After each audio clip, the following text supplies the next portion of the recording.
Hi everyone, I'm in Manhattan, Kansas right now at the Holiday Inn. The Kansas Tick-Borne Disease Advocates put on a dinner tonight, so I'm going to be speaking with many patients in here and listening to their stories, and look forward to hearing what they have to say. Can you talk a little bit about both of your experiences with Lyme disease? I have 4 children, and I also have 2 who have joined our family. And I also now will have 4 grandchildren. And my teenagers, I checked them as soon as I could when I found out I had Lyme disease. And I found that they were positive. And these 2 teenagers have grown, and one of their mothers treated for Lyme disease during her pregnancy, and one did not treat during her pregnancy. And one was born without Lyme disease, and one was born with Lyme disease. Why do you think it took so long for you to get diagnosed? Because the doctors told me straight up, we don't typically check for Lyme's disease. And the most recent doctor I had, I took him to task on the issue, and he said, believe me, he said, from here on in, Lyme's testing will be part of my repertoire. How does Lyme disease affect your life now? Oh, I have not the quality of life I had before. I used to be a go, go, go person all the time, and now I'm lucky if I can do anything on some days.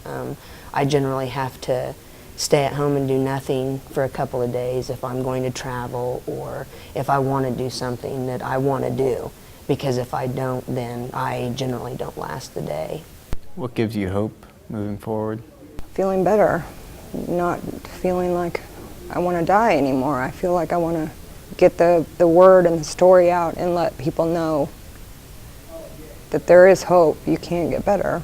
If you could tell the lawmakers in Washington one thing about Lyme disease, what would it be?